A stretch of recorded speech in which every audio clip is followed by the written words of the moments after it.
Bonjour. Aujourd'hui, toutes les entreprises, quelle que soit leur taille, quel que soit leur statut, sont confrontées à la même problématique, au même défi, capter l'attention d'un public, d'internautes bombardés d'informations et ultra sollicités. D'ailleurs, pour entrer un peu plus dans le détail, en France, il faut savoir, selon Digital Report 2021, il faut savoir qu'il y a plus de 60 millions d'internautes, dont 50 millions actifs sur les réseaux sociaux. Et 87% préfèrent regarder principalement des vidéos. Alors, dans un tel contexte, comment se différencier? Comment faire en sorte d'être visible? Eh bien, à cette occasion, j'ai le plaisir d'avoir invité Jean-Baptiste Vier, auteur à succès, youtubeur et à la tête d'une entreprise janvier.info depuis bientôt 16 ans. Bonjour Jean-Baptiste. Bonjour Rachel. Merci.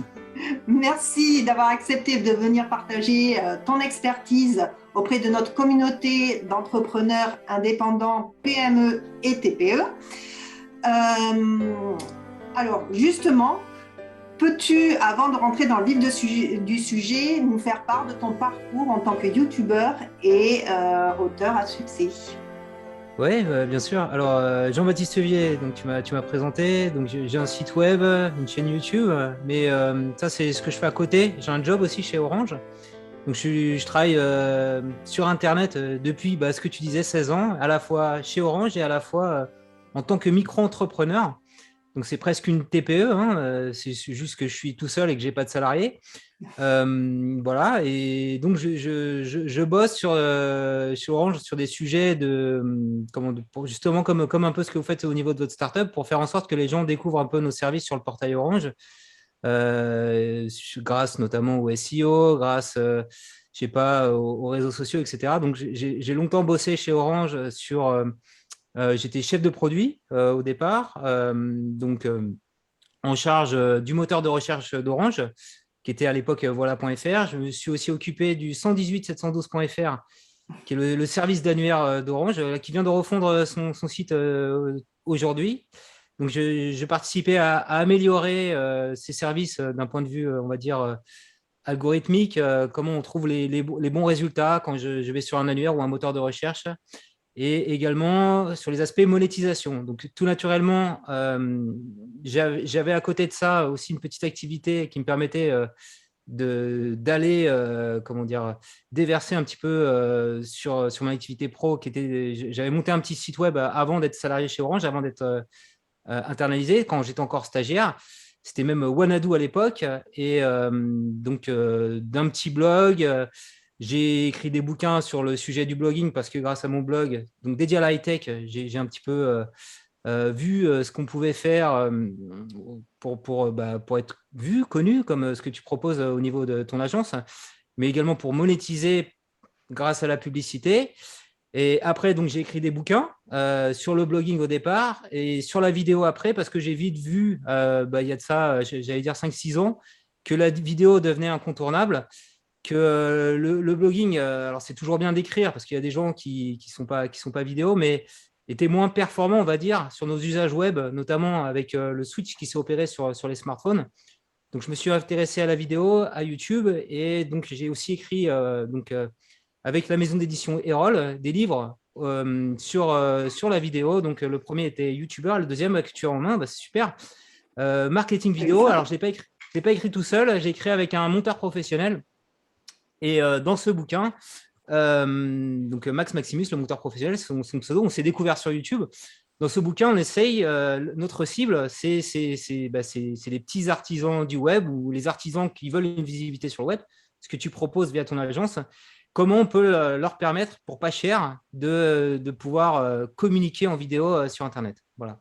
Alors là, écoute, je te remercie. C'est vrai que ce livre, je pense qu'on voit un peu à l'envers, c'est vraiment une Bible, c'est un trésor, c'est près de 400 pages, presque 50 fiches, c'est très bien fait. Sur ces fiches, si tu devais en retenir que quelques-unes essentielles, lesquelles tu tu préférerais, lesquelles sont indispensables pour toi? Parce que pour moi, elles le sont toutes. Hein. Ah, ok. Alors, en fait, alors, effectivement, il y a 50 fiches, mais on va dire il y a 3 parties. Il y a une première partie qui est plus dédiée à comment je crée des vidéos, on va dire un peu toutes les techniques. La deuxième, c'est comment je les diffuse sur les réseaux sociaux. Et la troisième, c'est comment je fais connaître ça sur les réseaux sociaux. Donc, ce que j'ai envie de dire, c'est un peu de picorer dans chacune par rapport aux médias sur lesquels on veut intervenir. Donc, on a pris un axe, c'était de dire on peut faire de la vidéo aujourd'hui sur YouTube, mais pas seulement, sur Facebook aussi, sur Instagram. Donc, on a concentré un peu notre réflexion. Donc, ce que je dirais, c'est plutôt au départ de regarder un petit peu les aspects storytelling, parce que le plus important dans une vidéo, c'est le message qu'on veut véhiculer à travers la vidéo. Donc, c'est vraiment au tout début du livre, on a quelques petites astuces pour écrire un scénario, pour écrire une histoire qui génère de l'émotion, parce que c'est aussi ça la vidéo, qu'on peut faire transparaître, parce qu'on a des expressions, parce qu'il y a une rencontre entre des personnages dans notre vidéo. Donc, on peut imaginer le petit entrepreneur qui montre les coulisses je sais pas, de sa startup sur Instagram, ou le garagiste qui montre comment il est en train de polir, je sais pas, le phare de la voiture que lui a prêté, que lui a donné un client pour réparation. Donc, tout ça, ça peut se montrer, ça peut véhiculer des messages. Donc, il y a des fiches sur les techniques. C'est peut-être important de connaître 2-3 techniques. Quand on fait une vidéo, comme on se fait en ce moment, là, c'est plutôt l'interview. Donc, l'interview, ce qu'on dit en général, donc il y a toute une fiche dédiée à ça, c'est qu'il vaut mieux être naturel. Donc, ce qu'on a fait, on a un petit peu échangé avant pour essayer d'instaurer cette authenticité. Voilà. Et sur une autre technique qui est intéressante, hein, qui va marcher sur YouTube, sur Facebook ou sur Instagram, c'est faire des petites vidéos face caméra. Voilà, je pense que ça, c'est suffisant. Et après, on approfondira le réseau social sur lequel on est plus à l'aise, qui est le plus affine avec son entreprise. Donc, nous, on a parlé de YouTube parce que c'est vraiment là où comment ça a démarré. Mais je sais pas, il y a des entreprises, ça peut être plus intéressant d'avoir une communication exclusive sur Facebook. Je ne sais pas si on vise des tranches d'âge un peu plus âgées, qui veulent avoir de l'information en mode push. C'est bien d'aller sur Facebook. Notamment, on avait dans le bouquin interviewé quelqu'un qui a une agence immobilière, enfin qui était conseillère immobilier et qui avait toute sa com là-dessus. Et Instagram, ça va être peut-être plus sur de la mode, sur la restauration. Ça, on le voit de plus en plus. Hein, si tu as des clients qui sont restaurateurs, ça paraît incontournable d'avoir son compte Instagram, de diffuser alors des photos, mais aussi des vidéos en story, et justement pour montrer un petit peu les coulisses de son activité. Donc, si je devais résumer, c'est d'abord le message, tu apprends le message, comment véhiculer un message qui génère de l'émotion. Donc, ça, c'est les fiches du début. Ensuite, la technique, donc je pense que savoir faire des interviews, parce que tu peux faire aussi des interviews clients, ça va aussi apporter de la valeur, c'est un site internet, ou savoir interviewer, je ne sais pas, comme tu es en train de le faire là, quelqu'un qui peut apporter de la valeur à un échange, la vidéo face caméra, et ensuite, en fonction de ton réseau social, donc tu ne lis pas toutes les fiches, mais le réseau social pour lequel c'est plus pertinent, tu iras lire dans le livre la fiche qui dit comment publier sur Facebook, par exemple, et la fiche qui dit comment augmenter ta visibilité sur Facebook. Voilà. Ouais, du très pratico-pratique, du concret. Ouais, voilà. Ce découpage, c'est pour ça. C'est pour qu'on ne soit pas obligé de tout lire d'un coup. Donc, tu parlais de la contenance du livre, 400 pages. Ça va un peu fait peur à mon éditeur de dire si on met ça en rayon, on est plus dans une logique maintenant de lire moins souvent. Et donc, la logique de fiche permet justement d'aller piocher vraiment le petit truc dont on a besoin. Donc, et à tout moment, tu peux y revenir. Et si demain, tu te dis, tiens, j'avais focusé sur Facebook et demain, je veux adresser Instagram, tu vas lire la fiche qui va bien. Et ce qui est bien, c'est que dans chaque fiche, on a aussi un témoignage donc d'un entrepreneur, ça va parler au TPE, ou d'un spécialiste des réseaux sociaux qui va apporter de la valeur. Et donc, je prends l'exemple. Il y a Aurélie Moulin, qui est spécialiste d'Instagram, qui a écrit d'ailleurs un bouquin sur le marketing Instagram, qui apporte des conseils. Et peut-être un truc qui va plus parler à tes TPE, PME sur tout ce qui est référencement naturel. Je pense que c'est une problématique très, très intéressante. On a aussi des témoignages d'Olivier Dufay du site Web Rank Info, qui a une grosse communauté sur le référencement naturel et qui donne vraiment des petits conseils actionnables qui s'appliquent également à la vidéo, parce que la vidéo, c'est aussi le référencement naturel quand on veut être visible sur YouTube. Voilà, tout à fait. Mais, j'ai bien aimé parce qu'en effet, comme tu dis, c'est vraiment chacun pioche ce qu'il veut. Moi, bah, par exemple, bah, les personnes qui ne sont pas à l'aise devant une caméra, qui n'aiment pas se voir, tu donnes des conseils. Et c'est vraiment, ça touche tout le monde. C'est vraiment très intéressant. Ouais, Euh, bah, c'est ce que tu pour- disais en intro. La vidéo, c'est assez massif en termes d'usage. C'est plus de 80% de la bande passante sur Internet. C'est devenu une réalité sur tous les réseaux sociaux maintenant, quels qu'ils soient en fait. Donc les réseaux sociaux, c'est ce qu'utilise la jeune génération. C'est devenu un petit peu le moyen de communiquer. Si on prend même TikTok, qui était au départ de la musique, etc., c'est généralisé. Bah, c'est des formats courts de vidéo, ça reste de la vidéo.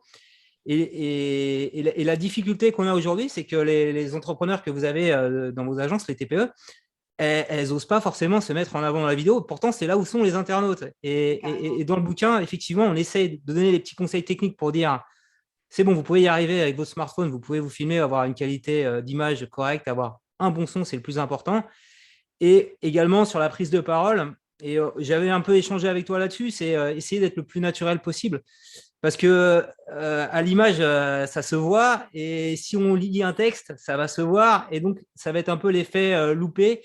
Donc, effectivement, on donne des petits conseils là-dessus pour que n'importe qui, n'importe quel pro qui a une activité, bah, prenne le réseau social qui lui parle le plus, fédère la plus la communauté et parle de façon naturelle. Et ce n'est pas une mauvaise chose parce que c'est vraiment ce qui est aujourd'hui apprécié par les internautes, c'est cette authenticité, quoi. Et même, ils peuvent attendre le bug, justement, pour justement en rire et créer l'émotion. Exactement, exactement. Ça peut être le rire, mais pour l'autre, c'est un peu moins le rire. Si tu devais résumer, donner les avantages, enfin les arguments clés pour notre communauté d'entreprise pour se mettre à la vidéo, les arguments. Pourquoi se mettre à la vidéo si ce n'est le fait que bah, tout le monde, il y a 87% de la population qui visionne, qui regarde des vidéos. Euh, As-tu, en tant qu'entrepreneur, même toi-même, les Oui, arguments bah, pour ouais, justement voilà, se mettre à la vidéo? bah, ouais, je vais parler de mon expérience. Alors, entrepreneur on va dire, d'auteur, hein, d'auteur qui cherche à vendre des bouquins. Donc, moi, j'ai démarré en auto-édition. Je n'avais pas de maison d'édition. Et donc, je me reposais beaucoup sur mon blog pour que les gens aient envie d'acheter mon livre. Et mon blog seul ne suffisait pas. Voilà, j'avais pas une audience suffisamment massive. Et puis, les gens venaient sur mon blog pour d'autres raisons. C'est un blog sur la high-tech. C'est difficile de placer un bouquin dans ces conditions. Donc, le livre, le premier que j'ai écrit en auto-édition, Blockbuster, qui s'est bien vendu, je crois, on est à 4000 exemplaires. On a commencé à en parler sur d'autres blogs. Voilà, via des communautés qui ont fait des chroniques, etc.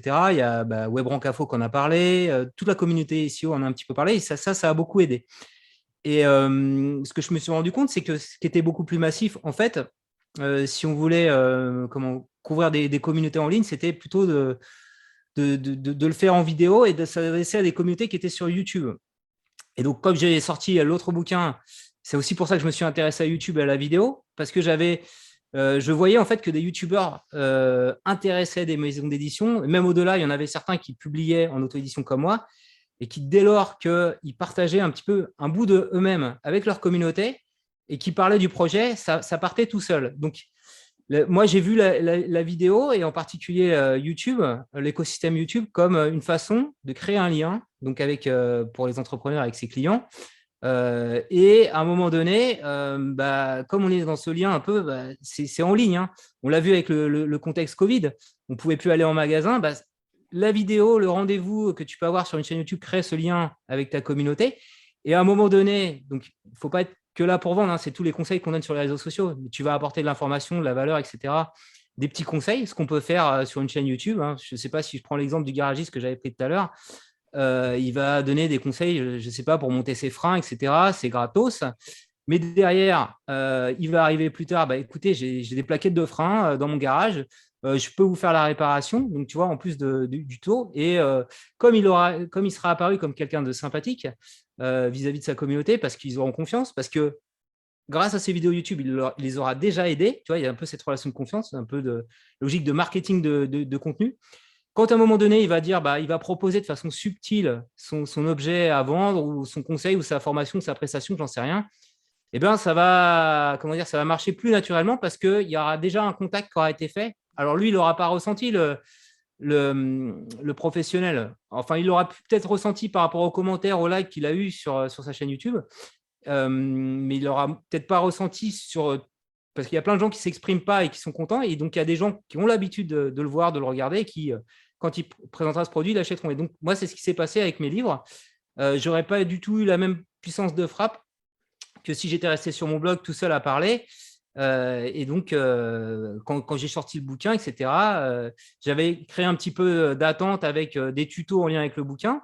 Et donc, quand le bouquin est arrivé, naturellement, les gens l'ont acheté. Et puis, ce que j'ai continué à faire, c'est du contenu en lien avec le bouquin. Et donc, c'est un peu quelque chose que chacun peut faire de son côté. C'est donner finalement des conseils gratuits en vidéo. Et puis, derrière, de dire, si vous voulez aller plus loin, vous avez confiance en moi, vous pouvez acheter telle ou telle prestation. Donc, ça permet de créer cette relation de proximité, la vidéo, et ça permet, je pense, de mieux convertir. Mieux qu'un article de blog où finalement, tu es moins captif sur un article de blog. Tu es moins en face du bonhomme qui est ou de la nana qui est dans sa boutique. La vidéo, ça permet un peu de rapprocher cette relation qu'on peut avoir dans un magasin physique. Et on voit dans un magasin physique, quand tu es à côté du vendeur que tu trouves sympa, et tu te fais un petit conseil, généralement, tu ne sors pas du magasin sans avoir pris quelque chose. Et c'est ce qu'on peut faire plus facilement avec la vidéo qu'avec juste du contenu texte, quoi. Ouais, carrément. C'est vrai que j'avais pas pensé à cette idée de proximité finalement que l'on crée avec la vidéo. Et c'est vrai que ça permet de créer cette relation et de transformer donc plus facilement, comme tu le dis, via ton exemple. Donc, tu disais tout à l'heure qu'il n'y avait pas besoin d'investir dans du matériel de professionnel et qu'avec un simple smartphone, on pouvait faire des vidéos. Donc, ce n'est pas le gros chantier, la grosse prise de tête, Oui. le gros investissement. Donc, comment c'est possible de faire de la qualité avec un smartphone? Alors, les smartphones, en fait, sont tous équipés d'une caméra HD 1080p. Donc, c'est le minimum qu'on puisse avoir. C'est même très suffisant quand tu publies sur Internet. Ça ne sert à rien de publier en 4K parce que beaucoup de gens regardent sur mobile. Donc, on ne verra pas le détail. Donc, 1080p, c'est amplement suffisant. Moi, toutes mes vidéos, je les tourne en 1080p. Alors, j'ai un appareil photo, mais je pourrais très bien le faire avec mon smartphone. De temps en temps, je fais des vidéos avec mon smartphone. Donc, l'image, nickel. Il faut que le smartphone, tu l'as déjà, ça ne te coûte rien. Il faut le stabiliser. Alors, j'ai peut-être là, dans mon bazar, ouais, j'ai ça. Avec un petit trépied comme ça, tu vois. Alors là, je n'ai pas le truc. Avec une petite grippe, ça ne coûte même pas 15 €. La petite grippe, c'est 5 €. Et donc, je peux positionner comme ça le smartphone très facilement. Alors, comme ça, à l'horizontale, si tu es sur YouTube. Ouais. Si tu es sur Instagram, il vaut mieux le faire à la verticale parce que le mode story, c'est des vidéos à la verticale. Et même d'ailleurs, quand tu publies sur le fil d'actualité, alors c'est au format carré, mais c'est quand même mieux d'être à la verticale et de recadrer comme ça. Facebook aussi, c'est carré, vertical. Donc, ça dépend vraiment de réseau social, la position. Ce qu'il faut juste qu'il soit stabilisé, que tu le poses quelque part. Comme ça, tu n'y penses plus. Que tu regardes bien l'objectif de la caméra. Donc, ce n'est pas le retour écran, mais c'est le petit rond qui est en train de te filmer, comme je suis en train de le faire là en ce moment sur la webcam. Parce que comme ça, tu t'adresses à la personne. Donc ça, tu vois, ça ne m'a pas coûté grand-chose, donc une quarantaine d'euros. Et ce qu'il faut rajouter, alors c'est ce que j'ai là, c'est un micro USB ou un petit casque, un micro-cravate. Un micro-cravate, c'est une vingtaine d'euros. Tu le mets sur le port mini jack ou si tu as un iPhone, il y a des adaptateurs. Donc, je ne sais plus, c'est Lightning pour le mettre. Tu vois, je le mets ici. Je l'encoche ici et c'est bon. C'est bon. Alors, c'est presque bon parce qu'il y a aussi la lumière qui joue. Là, toi, tu as un bon éclairage. Moi aussi, j'ai une bonne lumière ici. Alors, ce que je conseille, pour ne pas aller investir tout de suite dans des lumières qui peuvent te coûter 70 €, pour rester vraiment sur le budget, je ne rajoute pas plus que 50 € et le smartphone que j'ai, c'est de se filmer de jour devant sa fenêtre. Comme ça, tu bénéficies de la lumière du jour. Et en termes de netteté, c'est impeccable. Donc, tu vois, le setup, il est vraiment minimal. Et avec ça, tu peux faire de très bonnes vidéos. Défi. Là, si je devais, dans le contexte actuel, faire une vidéo dans mon bureau, quel conseil me donnerais-tu pour optimiser, faire de la qualité? Alors là, ça va, il n'y a pas trop d'éléments dérangeants au niveau de ton décor. La lumière, peut-être peut-être un peu plus. T'as un spot de lumière ou de lumière? J'en ai qu'un. T'en as qu'un, ouais. Donc ça serait bien d'en avoir deux, un de chaque côté, pour éviter l'effet ombre. Voilà. En termes de disposition, alors là, tu fais un peu coller sur le mur. Moi, je retournerai ton bureau, tu vois, comme moi. Comme ça, on voit un petit peu l'arrière-plan, ce qui est plus sympa, ce qui permet de montrer. Alors, je monte une bibliothèque, mais je peux montrer d'autres choses, quoi. Si tu veux être un peu en mouvement, bah, tu peux te mettre devant ta fenêtre. Mais non, là, c'est plutôt correct. Peut-être, pour pas avoir l'impression, on a un peu l'impression que tu es ramassé sur ton mur. Je me tournerai et je montrerai en arrière-plan un peu un truc un peu sympa, une bibliothèque ou autre chose, quoi. Ce qui est le cas en plus, de l'autre côté. Ouais, voilà. D'accord, très bien, bah, je te remercie. Alors, un petit dernier conseil ou un petit mot de la fin? Ouais, bah je sais pas, on a l'habitude de créer un site internet, de l'alimenter. Je sais pas d'ailleurs, c'est rentré un peu dans les réflexes par rapport à ton agence. Vous faites ce genre de prestations de publication de contenu sur les réseaux sociaux, Tout à etc., fait, sur le tout site, à ouais. fait. Les articles, enfin vraiment, le community management, on fait tout ça, oui, en effet. D'accord. Et donc, ce que j'ai l'impression, moi, pour avoir été un peu géré la visibilité de professionnels, souvent ils achètent le site internet et ils se disent ça va tourner tout seul. Et donc, ce que j'ai envie de dire aux pros, enfin aux entrepreneurs qui nous regardent, hein, qui ont une activité dont ils veulent parler, bah, c'est de commencer à prendre la démarche, de commencer à raconter des histoires autour de leur entreprise, voilà, de ne pas avoir une communication trop commerciale. Et le moyen que propose la vidéo avec des. Tu vois, il n'y a pas besoin de maîtriser un outil de publication comme WordPress pour faire du contenu. Ça peut les mettre à l'aise et ils peuvent démarrer sur le réseau social qui le souhaitent sans comment dire, se mettre la pression. Donc, on a une courbe d'expérience et notamment, ils vont progresser parce qu'ils auront des feedbacks. Je ne sais pas s'ils commencent à partager des choses sur Instagram, c'est un restaurateur. Bah, les gens vont finalement qui les suivent parce qu'ils vont dans leur restaurant, ils vont être contents. Tiens, on a vu les coulisses un peu de comment ils préparaient les plats. Donc, au niveau des stories, ça va instaurer une petite relation de confiance. Donc, de commencer par la vidéo pour mettre un pied un peu dans la publication de contenu parce que c'est pas. C'est peut-être moins compliqué pour quelqu'un qui n'est pas technophile de le faire sur un réseau social avec son smartphone, pareil, et de s'amuser, de le faire en s'amusant, en collectant du feedback, de ne pas hésiter à demander aux gens ce qu'ils en pensent et de ne pas se mettre de pression parce qu'au départ, on commence avec une petite communauté et petit à petit, on grossit.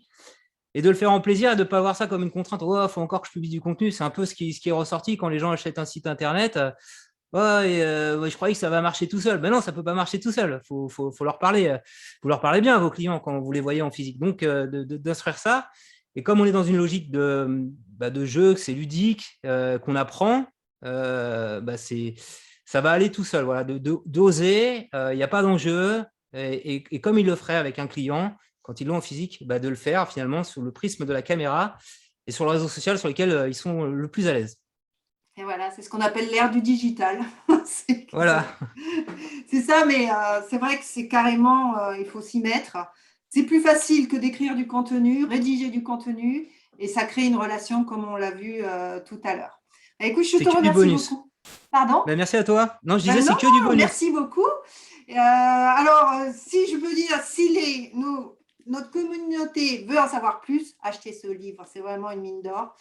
Et encore une fois, merci. Je te dis, j'ai cru comprendre que tu allais faire le marathon des Alpes. Ah, bien. T'as Ouais, vu? les Alpes-Maritimes, ouais. On se Voilà. Et prépare. donc écoute, je te souhaite bonne chance. Et encore merci pour ton témoignage. Merci, Rachel. Ben, de rien, avec plaisir.